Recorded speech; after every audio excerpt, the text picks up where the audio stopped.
Welcome back. Well, back on the Defender again, doing some bits and pieces, trying to get things buttoned up before I can get the axle back on, like the airframe. I might even put the radius arms on. I've done just a couple of odds and ends I'll show you in a minute, and then it's just a matter of dragging it over and getting it on. So yeah, I've cut the end of that brake pipe off and took the rusty connection off. Fitted a new one, reflared the brake pipe, which is quite awkward underneath the car, but that's done.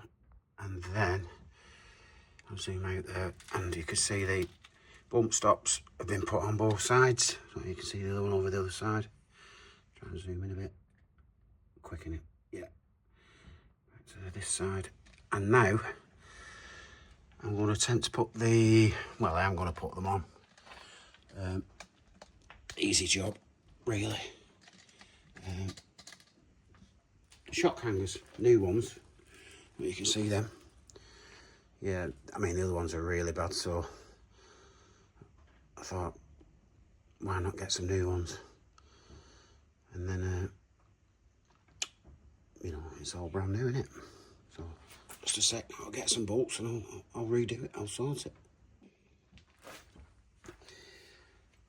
Yeah, I've got the bolts out, so it's just feeding through the holes. They're the same bolt size, they just use different holes for the angle. They don't come with any. They didn't come with any washers anyway. I don't think they did anyway. I better check, haven't I? They didn't come. I think the originals didn't have washers on this side, but I'm not sure about the other side. Yeah, I think they did come with washers on the back sides. I am going to do them. They didn't have washers on this side, because I've still got one that's in the actual. Where's that going now? Right, that's it. Put the washers on the back sides. I'm going to gun them up with the gun. Bit of an easy job to do this. This is not anything new for anybody really, is it?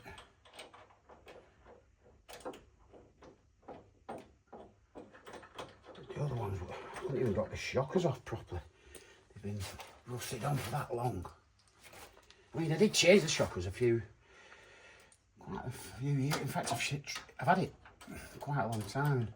I did buy some new shocks and then I changed some Bilsteins after that. And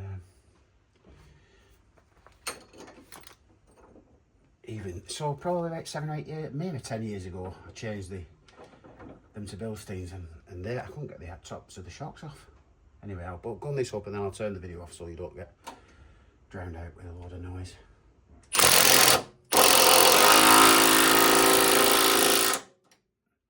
Yeah. Right, so that's on, nice and easy.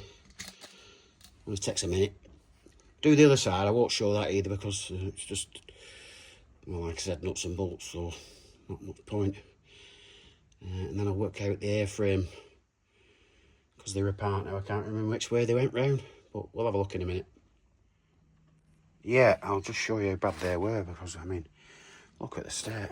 I mean, I had to literally cut the shock off to get the actual shock out of the way.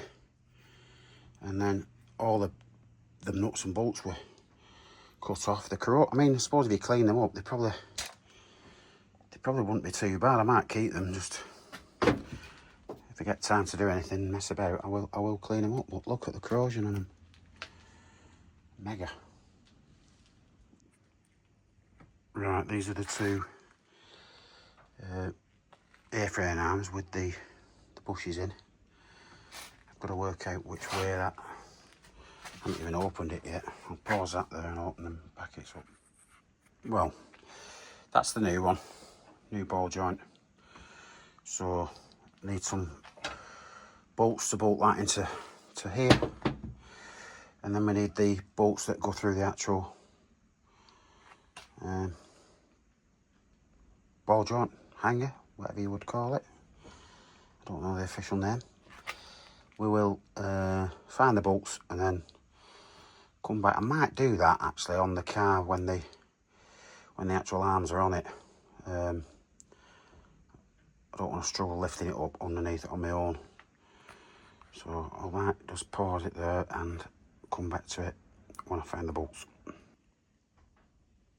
So yeah, found the bolts, and it's just a matter of, I'll put that in there now.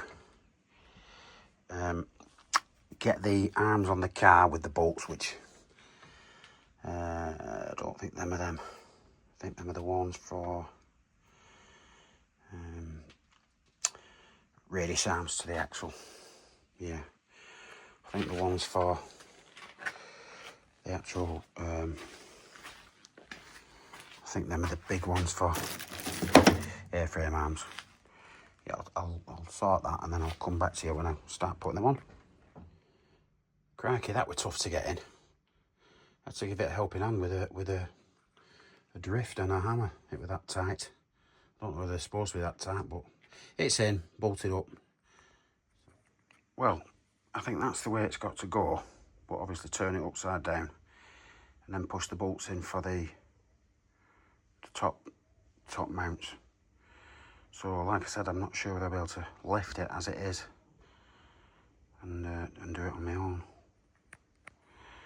We'll give it a try and then see what's up. I'm going to copper slip the holes where these bolts go. I have just cleaned them out a bit with the wire brush, but I had to cut them off last time when I took them out.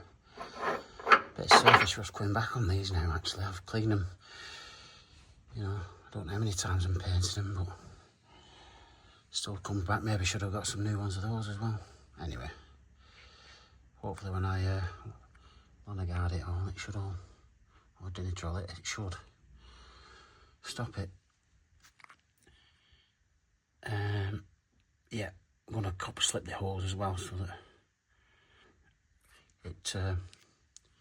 they don't seize up again. I couldn't really film that then, it was quite tough to do while trying to push it up and push the bolt through at the same time. I'm going to put a bit more copper. I shouldn't really do this, but you never know. A bit of copper on them. The nylock bolts, so they should be good to go. The 28mm then. Where's that gone? Sorry about that. Difficult to do while you're holding the camera in my hand, you see. I know I'm an amateur YouTuber and you probably don't want to see shit like this, but you know, try and to just document my Land Rover build. Right, pause there, tighten it up, do the other side, see where we're up to. Yeah, right. We've got the ball joint on the end. I've not buttoned them up yet, they're nuts and bolts, but I'm going to do now. It's a bit awkward to film under here, but yeah, that's all in. It wouldn't, when they were low down you couldn't get them on, so I presume it doesn't drop that far, that. It must go up that for a bit, but quite a stiff action that. Yeah, so that's that. Looking a lot better. I'm putting it up now, and then I'm not sure whether to drag the axle underneath it now or do the radius. Yeah, so it is tightened up now, so that's all done. All the hangers. And you've got the inside of the shock absorber hangers, all nicely washed and new bolts and nuts and bolts. Same with the airframe hangers, no new nuts and bolts. You see the new galvanised cross member there with the joint. Same where the seat housing hangers are and where it connects to the actual body there. Good. Next job, maybe drag the axle underneath the car. Another quick easy job to do is just put the radius arm top bushes onto the chassis. I'll do them both sides, nice and easy. It should only take a few minutes. Yeah, so they're tight, both sides. Now to move the axle underneath, I think. Well, tightening the radius arms up now. I don't know if my camera's a bit mucky, but got the axle located. Everything's loose. I've had to take the ball joint off the airframe because it was getting in the way of manoeuvring the axle over to the actual, you know, radius arm mount. Just difficult, so I had to move it. But if I tighten both sides up, then drop it down on the jack, I could probably get that in no problem. Right, I think that's the end of the video. I'll tighten everything up and see you in the next one.